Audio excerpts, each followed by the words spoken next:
Greetings, this is Jim Lindsay. This is a lesson over ethics material that is presented on pages 526 to 540 in your textbook. This is a short lesson. I know I'm not the most brief of people, but this is a pretty short lesson.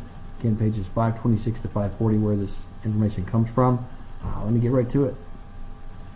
Okay, to begin this, basically I would, I have a picture of the fork in the road, because when you get to ethics, you're basically making choices, and the choices that you make depend on, especially in a business context is where we would really focus, but the choices that you make are usually rooted in your own ethics. And so what I think the authors do a good job of is they basically point out what ethics are, and those are your overall standards of moral conduct. I think what they also do well is they basically identify that a person can have different sets of ethics depending on where they go. Whether you're interacting with your family, or whether you're at work, or whether you're using a computer, each of those different environments can bring out an ethical code for yourself that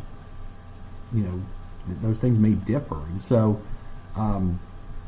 the reason I like this topic, and I think it's important that we talk about it, is that as a business person, I think you're going to, if you're not being challenged ethically almost every day, I think that would be surprising, because you're, especially in a commercial environment where you're trying to make profit, does your drive to make a profit, does that come at the expense of others? I want you to think about that. And so the reason I want you to think about those things is because if you think about them in advance, when you get to a tough situation, you can, I think, make a tough decision faster and easier, because you'll have an idea of who you want to be. And I would pose this question to you if we were sitting face to face. Does a business person have to behave ethically? And obviously the answer is no, they do not. Think of any sort of news story. Think of like the Madoff guy that with the Ponzi scheme that stole millions and millions of dollars. Think of companies where they've taken pension money and misused it. There are many instances where people have basically behaved unethically. In some of those cases, that it's also illegal, but in a lot of cases, it's not illegal to basically kind of short the other guy.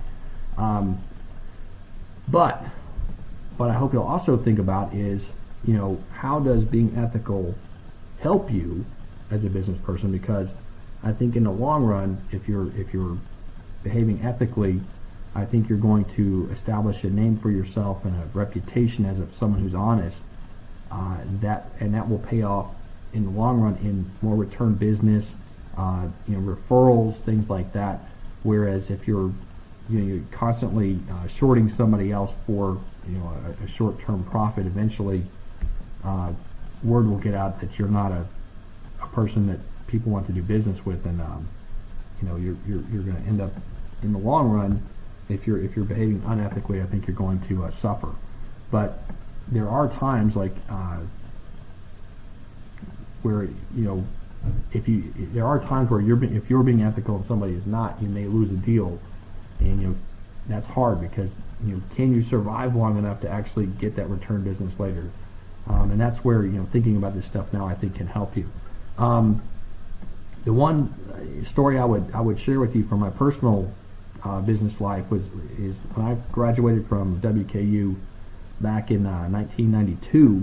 One of my first jobs was I worked as a salesman for a security burglar alarm company. And when I was training for that job, I was going through our training and looking at the contract, and the contract basically was a 5-year contract. And my customers were small businesses. I mean, like you'd go to a strip mall kind of a place, and a place with a front door and a back door and a motion detector. That was the size of the burglar alarm that we were putting in. So we had a lot of volume. We were trying to really generate a lot of sales. But as I looked at the duration of that contract, it was a 5-year contract, and so I said to my trainer, the person that was showing me how to do all this stuff, I said, hey, wait a minute, this seems like a really long time for a brand new business, because going into business period is a risk, and so if they sign this 5-year contract and they go out of business, do they still have to pay us the rest of this money? Yeah, of course they do. Okay. I said, well, how do you deal with that when you're talking to the customer? How do you deal with that objection? And the person training me just said, oh, that's easy.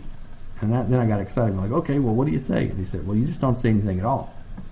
I'm going like, what?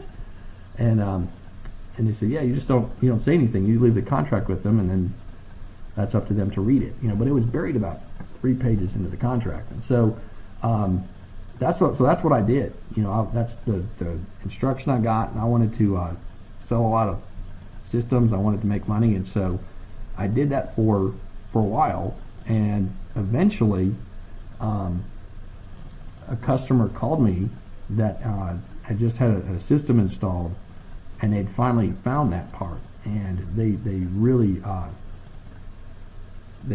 they basically were telling me what they were going to do to me the next time they saw me, and I believed them.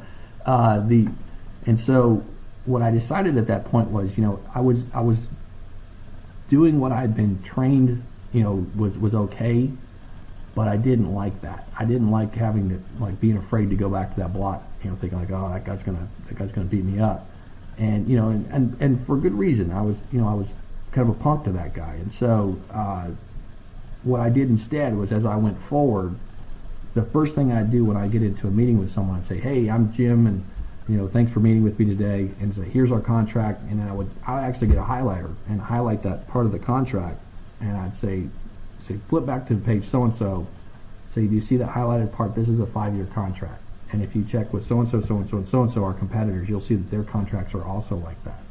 And so what I did is I took that objectionable part and I just put it right out there in the open. And because the other companies were also at that same duration, but I slept a lot better after that. I felt like I didn't feel like a sleazy salesman at that point. And so I wish I'd done that from the beginning. I think I probably would have made more sales, because at that point, the people coming in from the other companies, they weren't necessarily doing that. So that made me look even better. So I share that with you guys. I hope that you'll think about who you would like to be and how you'd like to be perceived, and maybe when you get into a situation like that, you can make a decision that you'll be happy with long term.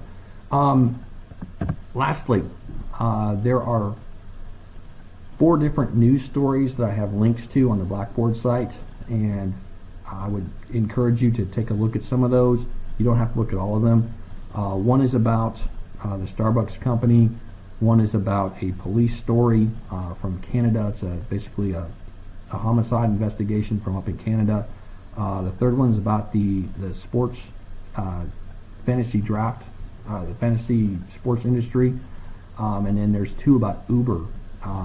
And I encourage you to take a look at those articles and then think about those questions right there.